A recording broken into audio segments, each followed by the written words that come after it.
this first word that we have right here, remember from in Hebrew, we read from right to left. So we have the letter kaf, and we know it's kaf because we have the dot inside. So it's going to make that hard K sound. And then we've got this T-shaped deal underneath here, and then it's followed by a lamed. Okay. So what word do we have here? Coal. Exactly. Now, I know we normally would say that this was an A sound, but because we're in a closed, ma'am, it's what Kim calls a not kamatz, right? It is actually kametz katuf. So this actually makes an O sound because it is in a closed. So it has a opening consonant sound and a closing consonant sound. So it is in a closed, unaccented syllable because the last of our word here is over here. So this is going to sound like a K with an O and then the letter L. So the word is coal. Okay, coal.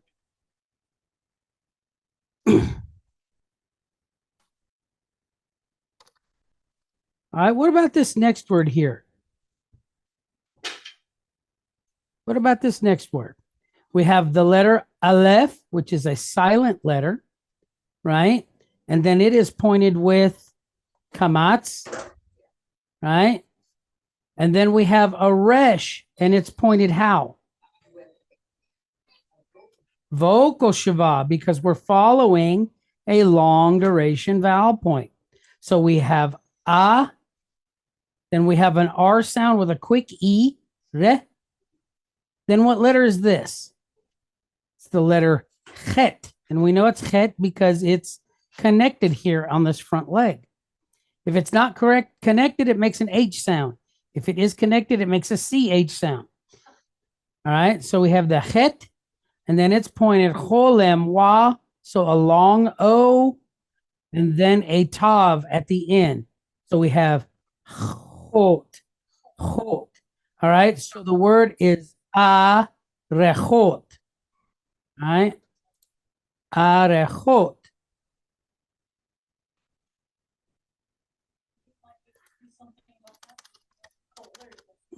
I got this. All right. Arechot.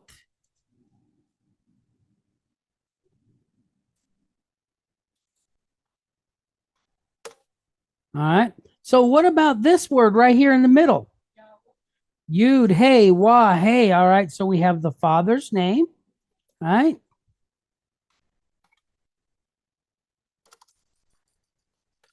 Yahweh. Okay. What about the next word that we have? All right. So we have a chet again, and it's pointed with segol. Segol, these three dots are kind of a quick shortened E sound, right? Like a EH kind of, but more like eh instead of eh. So che, right? Consonant sound, and then the vowel sound. Che, right? Then we have the letter samek, right? Which now we know it's not mem sofit, right? Because well, how do we know? Because it's not at the end of a word, right? All right, and it is round at the bottom. So we have this S sound from samek, and again we have the quick E, right? So se. Then we have the letter dalet. We know it's dalet because it's got a hump on the back there. It's not got a rounded back like this letter. All right. So that makes a D sound. So we have chesed. All right. Chesed. All right. Chesed.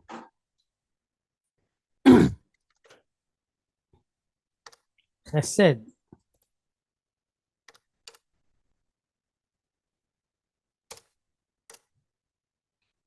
All right. What about this next word? All right. So we have the wa, and it's pointed with segol, the quick E as well. But since we are dealing, our next letter here is aleph, which is a silent letter, right? And it's going to take on the sound of its nikud or its vowel point. So we have to open this up with a consonant sound. So in the case of the wa, what is the consonant sound it makes? A V sound, right? So we have the V with a quick E, V. Then we also have aleph, a silent letter, but it is pointed chetef segol, which for all intents and purposes, that's a reduced or a shortened E sound. So it's still going to sound like EH. So we have so we have the then we have the letter mem, right? Mem, and then it's pointed with a segol as well, with a tav behind it. So we have an M, an E sound, and then a T, met. So we have the emet, the emet.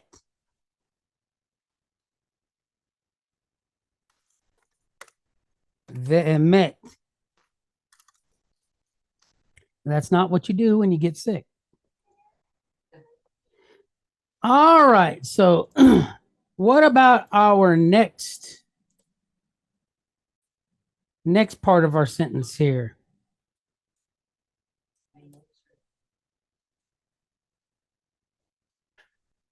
All right, I'm gonna move it down here, or I'm trying to anyway. All right. So we have a lamed pointed vocal shiva because at the beginning of a word. So that gives us what sound?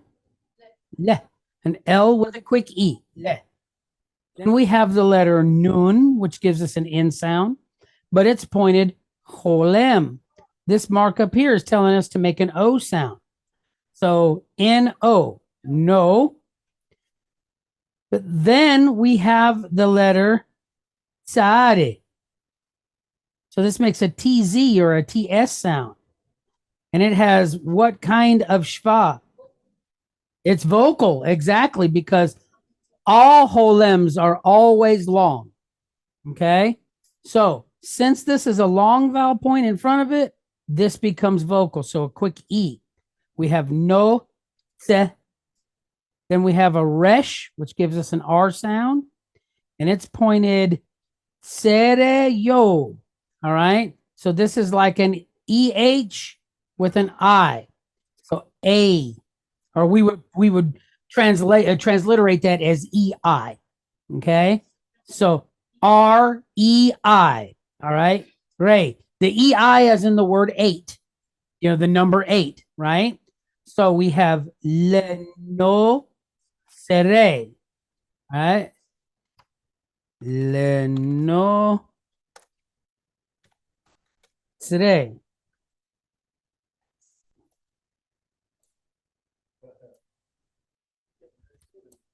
I'm trying, but it ain't easy. All right. So le notre. Now, what about our next word here? All right, we have the letter vate. Now, why does this one sound like a V instead of a B? Because it does not have the dagesh or the dot inside of it. So it's going to sound like a V with a quick E behind it. So the. Then we have another resh, and it's pointed kirikyod, right? So like two E's, like in the word teen or green or seen. So we have ri, then we have the tav pointed cholem wa o t o t o ve ri to. All right, vrito.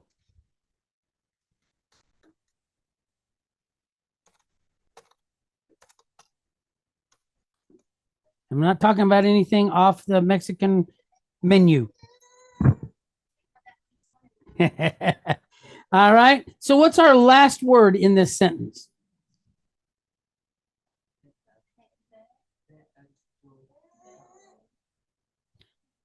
All right. So we have a wa here pointed with vocal shva. So we know that's going to be a V with a quick E, right? Ve. Then we have ayin. This is a silent letter, right? But it's pointed with sere. So what sound is that going to give us? eh, eh, eh. So we have eh, then we have a dalet, and it's pointed holem. So we have a D sound followed by an O, do. All right. So we have vedo. Then we have a tav here.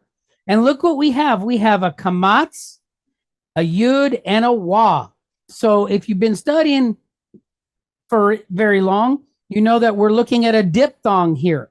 So this kamatz, this yud, and this wa all combine to make one sound. What is it? Av. All right. So we'll put the T in front of it, and that gives us tav. So we have ve'edotav. This section back here is pronounced tav. Okay. So we have ve'edotav.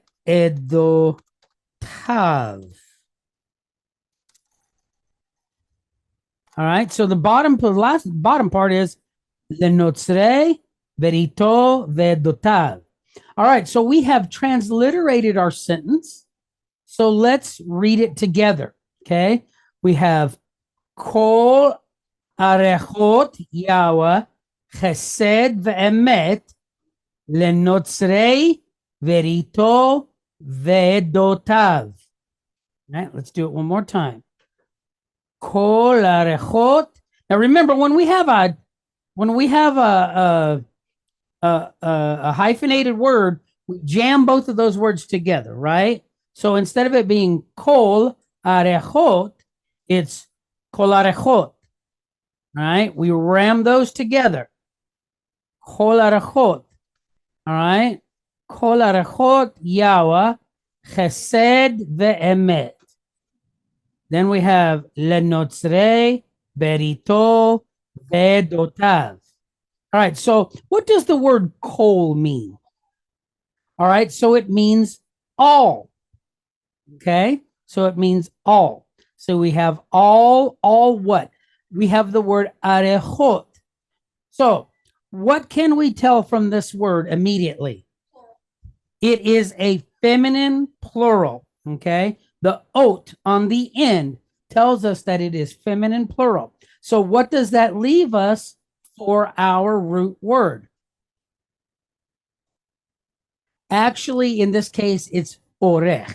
Okay, but you had the right letters. Okay, it's orech.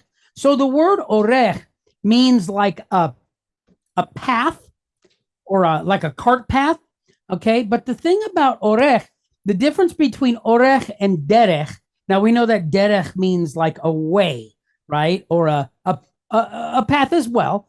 But the difference with orech is that that's a very well-worn, well-established, even an old path. If you would, if you wanted to go there, right? So this is kind of like where it talks about in Jeremiah, where it says, seek you the what? The old path, wherein is the good way, and you'll find what? Rest for your souls. Okay. So what this is saying is that not only his, this path or this, but all of his old paths, all of the paths that he set down from the very beginning.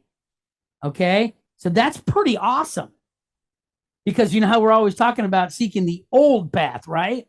And that's what the psalmist is saying. He's saying that all of the old paths of who? Yahweh, right? So kol arechot Yahweh, all the old paths of Yahweh. Then we have the word chesed. So what is chesed? In the King James, it's translated as mercy, but it actually means kindness. Okay. But people use it for mercy, and that's okay. I mean, it's, the real word for, or the textbook word for mercy is racham, right? But when we see chesed, we're conditioned to think mercy. It's actually kindness, but it, like where it talks about, and he remembers the kindness of the fathers, right, to their children's children. So, the word chesed. So it says here that all of the old paths of Yahweh are mercy And then it says ve'emet. So the wa and then the word emet, truth. All right. So this is pretty cool. All of the old paths of Yahweh are what? They're mercy and truth, right? He took mercy on us when he showed us those old paths, didn't he? Because we could have been out in the world doing all, what we was doing before. Playing church. Ooh, I'm so glad we don't have to do that no more. All right. So what about le notre? Well, okay. So where does that word? They come from the same root. Okay. So natsar is our root word. Okay. But the word natsar, it means a branch. But here's the thing. It's not talking about a physical branch. Natsar means to protect. So just like when you see a tree and it's out in a storm and it's got its branches are out, right? If something falls, it's most likely going to take those branches off. And they're there to do what? Not only do they soak up the nutrients and stuff from the sun, but they also protect the trunk of the tree. They protect the roots of the tree because what happens to the trunk or the roots is going to do what? It's going to take out everything. So that's why it's used as a branch, but it's actually speaking in the terms of being a protector of something. Natsar. All right. Natsar. So we can say here to the keepers of, right? Because Natsar can mean to keep, to guard, to protect, kind of like Shamar does, right? All right. So what we're going to say is two keepers of. What about verito? So this O sound on the end means his. So that leaves us with the word vrit, which means covenant, right? So verito, what does that translate to? His covenant, covenant of him. But yeah, but so we're going to say to keepers of his covenant. And then we have vedotav. So the wa at the front, and what does av mean at the end of a word? His. Okay. It shows possession. Okay. It shows possession. All right. So, and something his. So our root word here is edut. Okay. Edut. All right. The root word is actually edda, but it's actually plural. So that's why we pronounce it edut. Edut is a testimony. Okay. Edda is a testimony. Edut are testimonies. So vedotav and testimonies his, or and his testimonies, right? So it says all of the old paths of Yahweh are kindness and truth. All right. To who? The keepers of what? His Brit, his covenant, and his what? Testimonies. Okay. So this is Psalm 25 and 10. And the KJV translates it as all the paths of Yahweh are mercy and truth unto such as keep his covenant and his testimonies. So not much different from the way that we translated it. Just that, like I said, we understand that the word chesed really means, kindness, long suffering. Okay. Like I said, Psalm 25 and 10.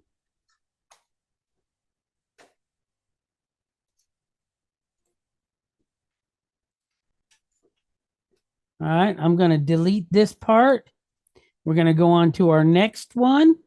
All right. So now we have our second sentence, a little bit shorter than the first one. All right. But we got a bunch of hyphenated words in this one. All right. So let's take a look at our first word here.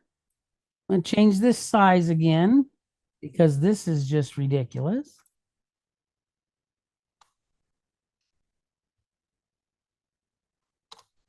All right. So what is our first word here? We have a hyphenated word. So the first part is key. So we have the letter kaf.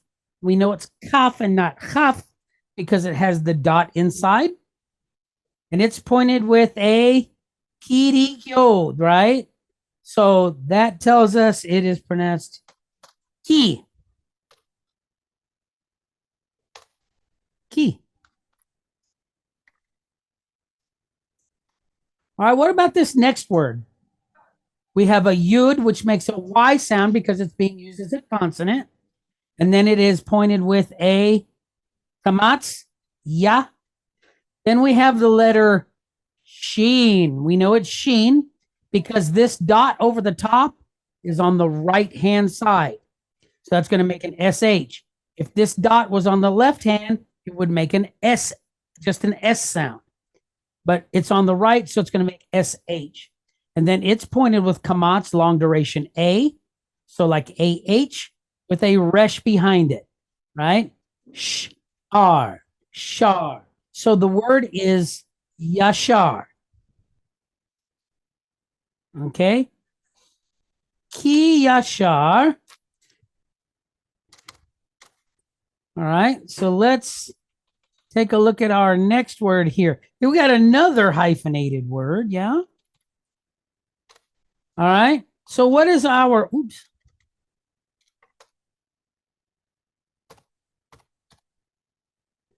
All right. So what is our word here?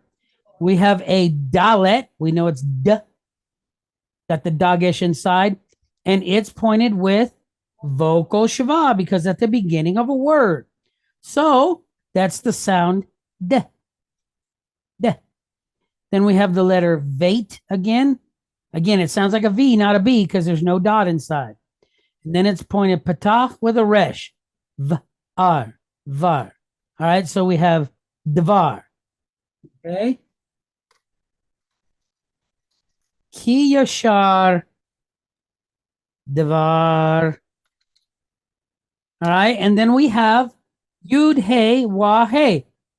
Yahweh, right? The Father's name. All right, so we have Ki Yashad Davar Yahweh. All right, what about our next word? All right, we have a Wa pointed vocal Shava. Since it's vocal, we have to have the V sound. V. Then we have the letter Chaf. Now, this is more in the back of the throat because this is Kaf, but this is Chaf. All right, so this is going to be a softer sound. No dogish, no strength in the middle of it. So like a KH with, again, the O sound and then the lamed, right? The L. Chol. So the chol.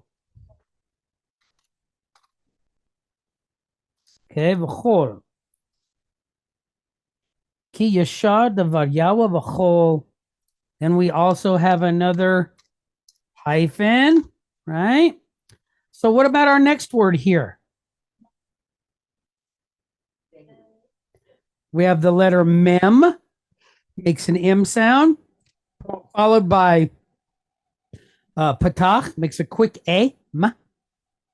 Then we have ayin, silent letter, but it's pointed hatef patach. So what sound is that going to make?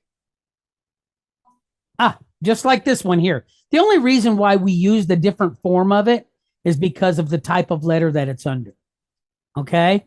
When you see the two dots and then a regular vowel point, that's because it's under what they consider a guttural letter.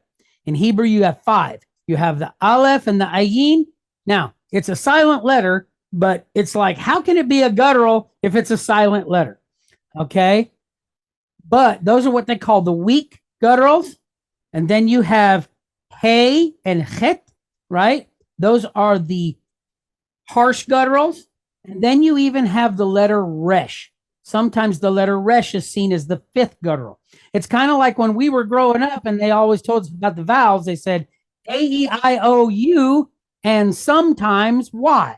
Okay. Well, in this case, it's Aleph, Ayin, Het, and Hey, and sometimes Resh, right? So all this mark, even though it has these two dots, is still going to sound the same as this one did. Just a quick A sound. Okay, so we have ma'a. Then look here, we have a sin, right? See how the mark is over the left? So instead of it sounding like SH, it's going to sound like an S. And then it's pointed with sere. This is a long duration E type, which is like an EH. So we have ma'ase. Then we have the letter hey, which is an H sound, followed by a wa pointed shuruk, right? So for all intents and purposes, this wa is being used as a vowel, right? So we have the hey sound, the H, followed by an U, like two O's, hu. So we have ma'asehu, ma'asehu. All right, you're going to stress the word in the middle because all of these, patah, katef patah, shuruk, these are all short duration vowel points. So our stress is actually in the middle of the word. Okay.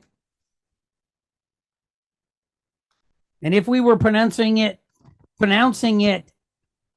in an Israeli fashion, it would be maseu.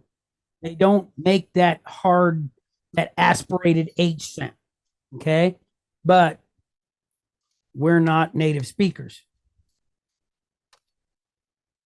All right.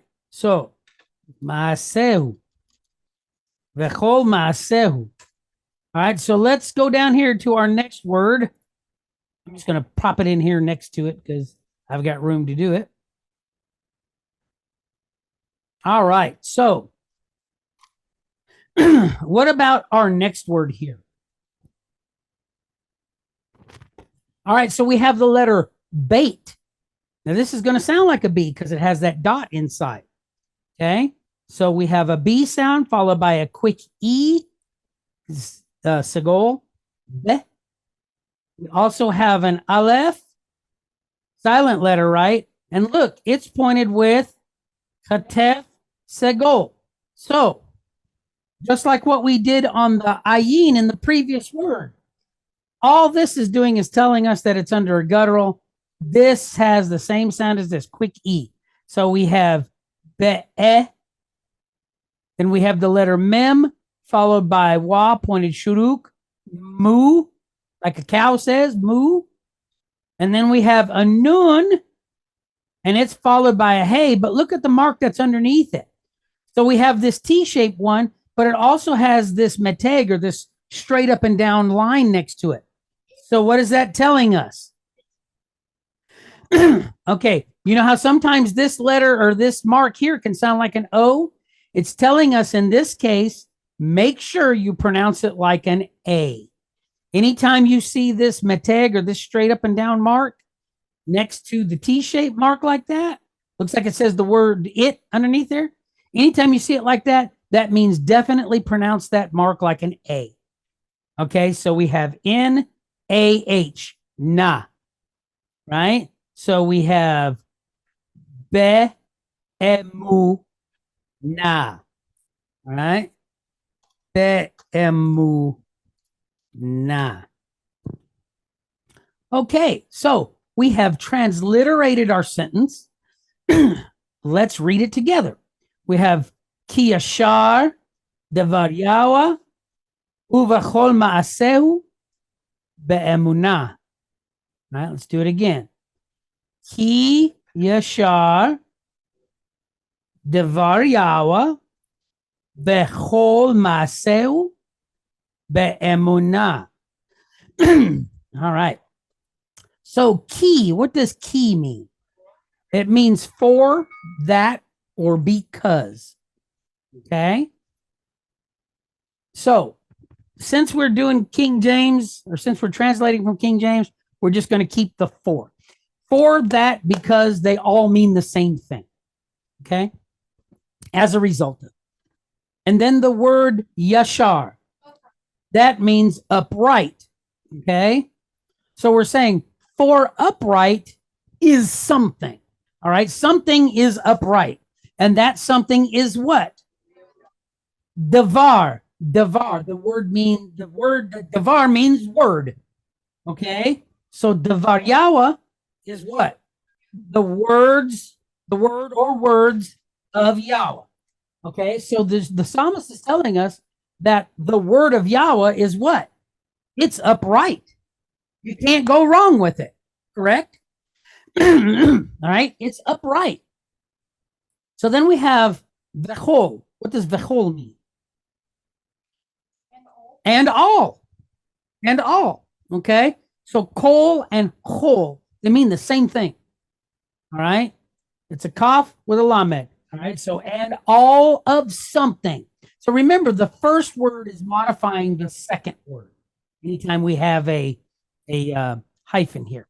So what does masehu mean? You tell me. Because in Hebrew, who is he and he is she, right? So who? We know at the end we have who. So that means his or of him. So what is maaseh?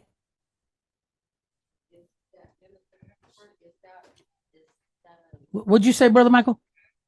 The acts, the deeds, the works, right? Remember, maaseh, like in the scriptures, maaseh shlachim, the acts, right? The acts of the apostles. So this is saying, and all of his works or his deeds, right? Then it says, be'emunah. What does that mean? All right. So emunah means faith. But so when you do something in faith, it's faithful. Okay. Be'emunah. They're done in faith. So that means that they are faithful. Okay. When it says in faith, what it basically means is that you can take it to the bank. If he said he's going to do it, he's going to do it. There's no reason to even doubt or be worried about it. Okay. Does this make sense to everybody? Okay. So it's telling us that the words of Yahweh are what? They're upright. And all of his deeds or all of his acts are what? Faithful. Okay. So what we have here is Psalm 33 and 4. For the word of Yahweh is right. Okay. This is how the KJV. All right. So the word of Yahweh is right or upright. All right. And all his works are done how? In truth. All right. Now we would have expected to see be'emeh, in truth, right? But that's how they translated it. But our translation is they're faithful. You can stand on his word when you can't stand on anything else. All right. He is faithful. The scriptures say that he is faithful and just, right? So we have to know that whatever he said he's going to do, right? Whatever he said he's going to do, he's going to do it.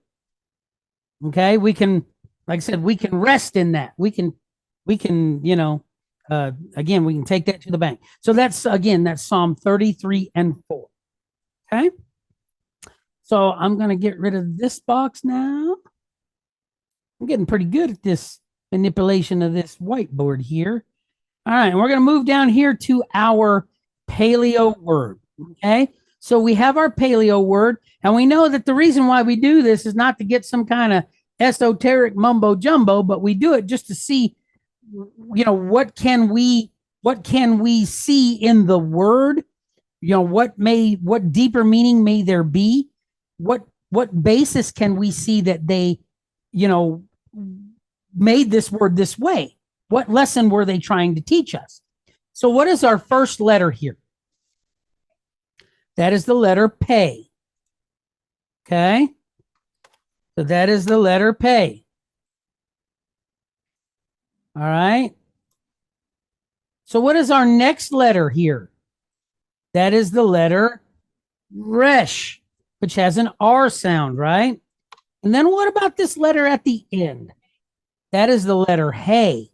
Okay, so it makes like an H sound. Okay, so if we were to make this word, if we wanted to make this word pronounceable, we have to add what? Some vowels. We got to add some vowels in here. Okay, so if we were to add vowels in between these consonants, what would we use? 9 times out of 10, you're going to use an A. Sometimes it's an E, sometimes it's an O, but most of the time it's going to be A's. Okay, so we're going to put a lowercase a and a lowercase a. So the word is pronounced how? Para. Para, right? Long, short. Para. All right, para. That's the word. Now, what does this word mean? Well, we use it every week. We use it every week. Okay? Huh? No, no. We use it every week. We use it twice. We use it once on Shabbat and once on Erev Shabbat. When we're doing the blessing over the juice, we say, Bore Puri. Puri is a conjugation of the word para. Okay?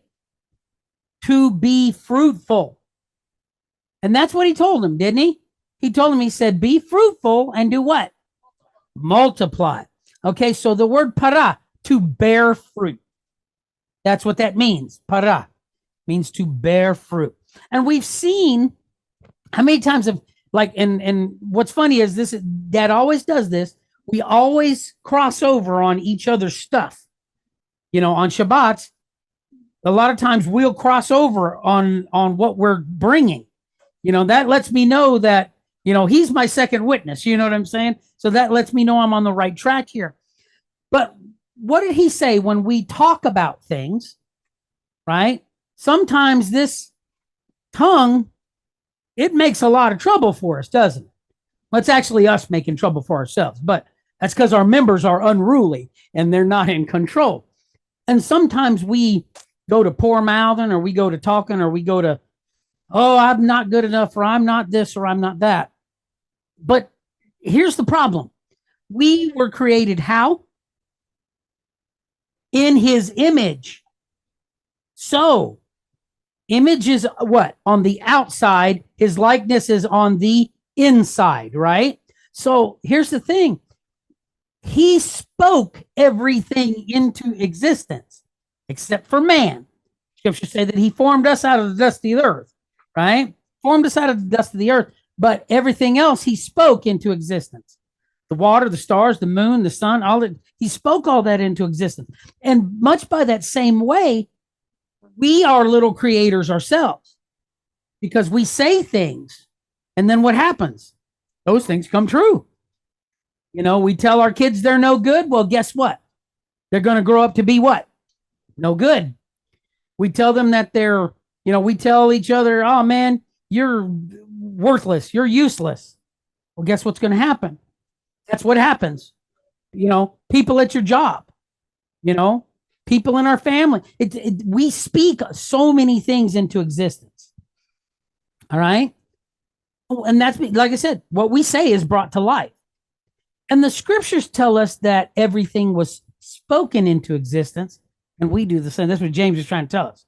Be careful what you say, right? You ever heard that? What people say, be careful what you wish for, because you what? You just might get it, right? Well, we don't believe in wishes here, but what we do believe in is that we can make our own trouble. You know, I can make trouble for myself all on my own. All right. But the scriptures also tell us that out of what do we, how do we speak? Out of the abundance of our heart.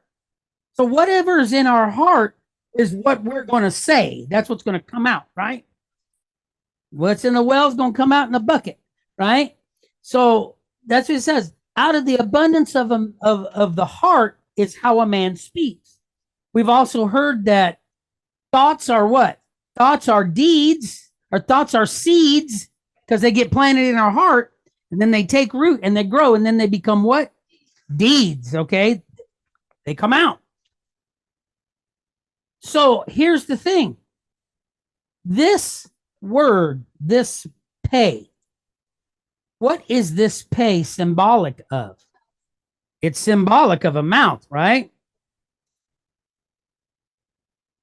I'm going to shrink this down.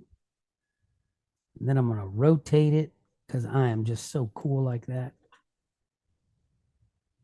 All right, so we have a mouth, right? And then what's the resh symbolic of? That's a man, right? On the top level, it is a person. It's a man.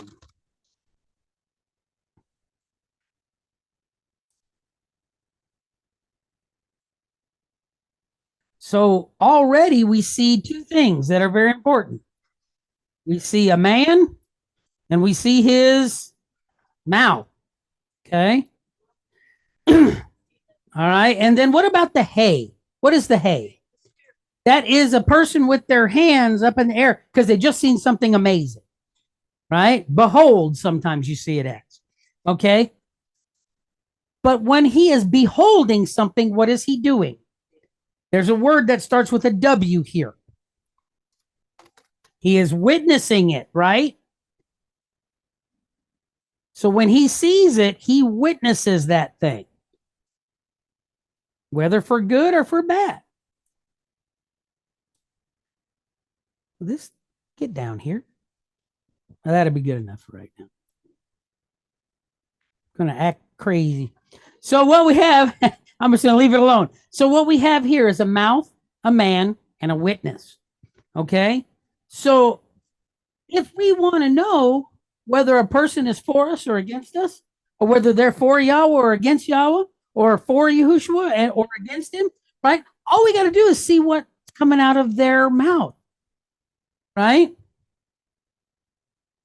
And the reason is right here in this right here in this word, because it's telling us that the mouth of a man will be his witness. Am I bringing praise in a dangerous or not maybe not a but am I bringing praise in a hard in a tough situation, or am I boo-hooing and throwing a pity party? What is my when people see they say, "Oh man, that dude's got it rough," but you never hear him say a word about it. Let me tell you one thing. A lot of you did not know my baby sister. She was very, very sick. She died when she was 26. She had cystic fibrosis and a host of other situations. But let me tell you something. That girl never, ever in her entire life, and she knew that she was sick. She knew everything was going on. You never, ever heard one word, one sad word, one why me. You never, ever heard that out of her entire life. You know, she was so happy and so bubbly all the time. But my point is, this is how we should be. Even though each one of us faces situations, right? We all do. Let's be honest. We all face trials and tribulations. But we got to remember who is on our side. We should be able to take heart in the fact that Yahweh's got our back. You know what I'm saying? So here's the thing. If I'm of him, then what comes out of my mouth should be what? Of him as well. I can't be in here, you know, praising on Shabbat and then be out there in the world going places I ain't supposed to go or saying things I ain't supposed to be saying. Amen? Do we all agree with that? All right, because that's doing what? That's being a hypocrite, right? No, we don't want that. All right? Because here's the biggest thing. Do you not think that a man's mouth is going to witness against him? I tell you it will, because the scriptures tell us, and I'm closing on this sentence. The scriptures tell us that we will know a tree by the fruit that it bears. Right? You don't get grapes off an olive tree. Right? So that's the thing that I want us to remember. We got to be careful about what comes out of this mouth, because that's the first thing that people see about us. That's how they know. And that's what they remember. You know, if I hire brother Michael and his truck says the Hebrew handyman, and I have him come over to my house and he's just mad and hits his thumb and he's cussing and he's just throwing stuff in it, that ain't going to show real good on him, is it? No. So that's the point. We got to be careful about what we say, how we say it, and what we do, right? And when that's what he's talking about, to bear fruit. What comes out of this mouth is the fruit that we're showing everybody. So that's why we need to be careful with it. So anyway, that is going to do it for our Hebrew lesson today.